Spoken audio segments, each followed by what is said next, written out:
আজ হলো রথযাত্রা।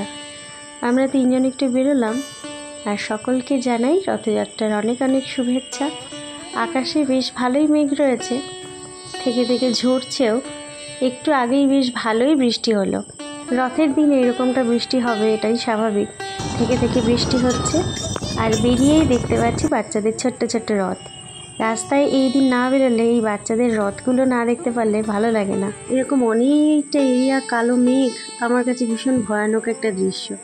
আমি জানি না কেন, ছোটোবেলায় যখন মাঠে খেলতে যেতাম বিকেলবেলায়, তখন এরকম আকাশ ভর্তি মেঘ দেখলেই এক ছুটে বাড়ি। আমাদের তো বাড়ি থেকে এক পা দিলেই বড় স্টেডিয়াম। বর্ষায় গাছগুলোর পাতার সমস্ত ধুলো যখন ধুয়ে যায়, গাছ যখন আরও বেশি সবুজ হয়ে যায়, এটা একটা আলাদাই সৌন্দর্য। বৃষ্টির কথা বলতে বলতেই দেখছি টিপটিপ করে আবার বৃষ্টি ঝরছে। বাড়ি থেকে বেরোনোর সময় পিকু ওর বাবার কাছে খেয়েছে একটা জোর বকা। জামা কাপড় পরা নিয়ে দুষ্টুমি করছিল। এই যে দুষ্টুমি চলতেই থাকে ওর কাছে। মা বাবা কম, বন্ধু বেশি। এই দেখুন আবার একটা ছোট্ট রথ। পিকু পরপর শুধু কাউন্ট করছে ও কতগুলো ছোট ছোট রথ দেখলো। ডান দিকের এই জমিটা থেকে এত অপূর্ব সুন্দর গন্ধ আসছে, বড় একটা রজনীগন্ধার ক্ষেত। এইরকম জলজলে ওয়েদার না থাকলে একবার হলেও ওর ভেতর থেকে ঘুরে আসতাম। বর্ষাকালে রাস্তায় বেরিয়ে এই বড় চওড়া আকাশ আর তার মেঘ দেখলেই আমার মনটা কেমন ভয়ে টিপটিপ করে। আমরা এখন রয়েছি চূর্ণী নদীর ওপরের একটা ব্রিজে।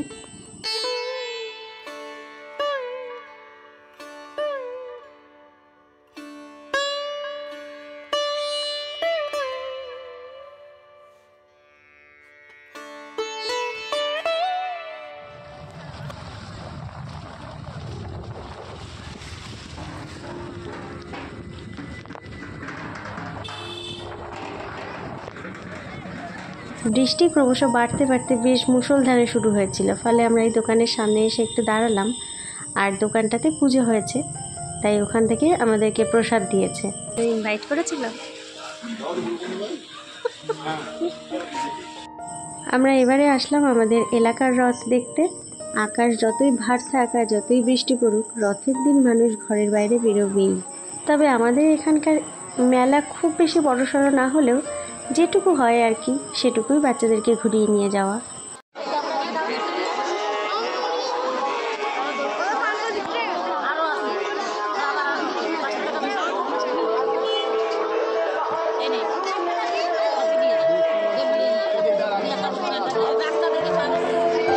খুব ছোট্ট এলাকার মধ্যে দুটো তিনটে রথ দাঁড়ায়, ফলে খুব একটা বড়সড় জায়গা নেই।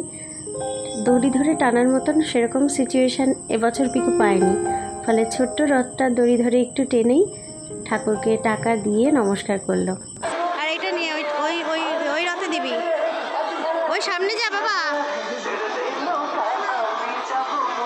সামনে যা।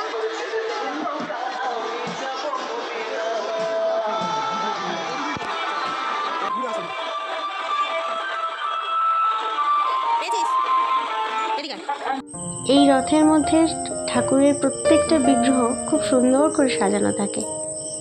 এরকম ফুলের সাজে না দেখলে ঠাকুরকে ঠিক মানায় না।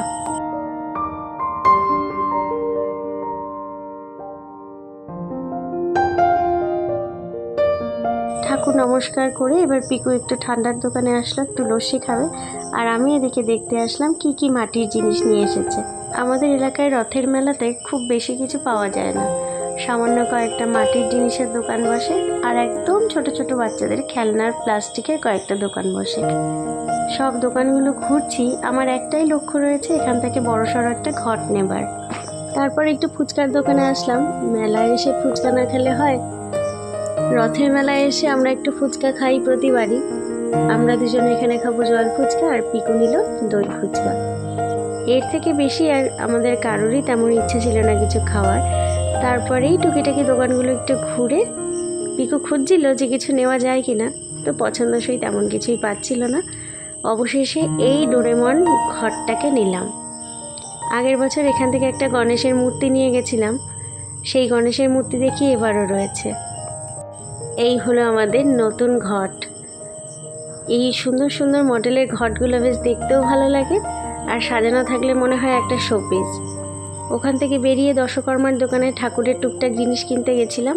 সেইখানে এই মূর্তিটা দেখে আমার এত ভালো লাগলো, খুব সুন্দর লাগলো, রঙটা খুব আকৃষ্ট করলো আমাকে, তাই জন্য আবার এটা নিলাম।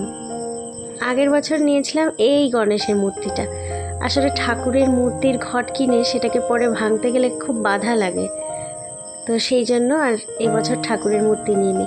আর তার আগের বার এই 3টে জগন্নাথ, সুভদ্রা, বলরামের একটা মাটির মূর্তি নিয়ে এসেছিলাম। আর এই ছবি আমাদের পশ্চিমবঙ্গবাসীর প্রত্যেকের ঘরে ঘরেই হয়তো আছে। দীঘার নতুন জগন্নাথ ধাম থেকে আমরা প্রসাদ পেয়েছিলাম, আর তার সঙ্গে এসেছিল এই ছবিটা। ছবিটা কি সুন্দর! এই ছবিটা দেখার পরেই দীঘায় এই মন্দিরে যাওয়ার জন্য আমার মন ছুটে গেছে। যাই হোক, এই ভদ্রলোক তো মেলা থেকে কিছুই পায়নি, শেষমেশ নিজের প্রয়োজনের জন্য 2টো খাতা কিনে নিয়ে বাড়ি চলে এসেছে। ঘুম পেয়ে গেছে এখন। মেলা থেকে একটা ঘট কিনেছি, একটা হচ্ছে জগন্নাথ দেবের মূর্তি, মন্দির সমেত না? মন্দির সঙ্গে সুভদ্রা আর হচ্ছে বলরামও আছে তার সঙ্গে, এই কিনেছি। আর তুমি যে খাতা 2টো নিয়ে বসে আছো, খাতা তো মেলার থেকে কিনে নি। মেলার থেকে কিনে নি?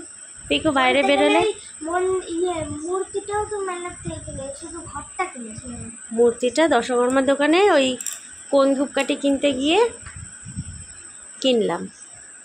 যাই হোক, মেলার দোকানের জিনিসপত্র পিকুর এখন আর সেরকম পছন্দ হয় না, সেরকম একটু ওর পছন্দশীল জিনিসপত্রের মতন মেলা, রথের মেলা খুব একটা হয় না আসলে, তাই না?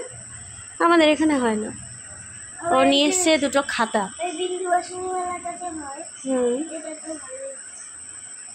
খাতা নিয়ে এসেছি, এখন এটাই নতুন খাতা। এখনই কি শুরু হবে? চলো তাহলে শুরু করো।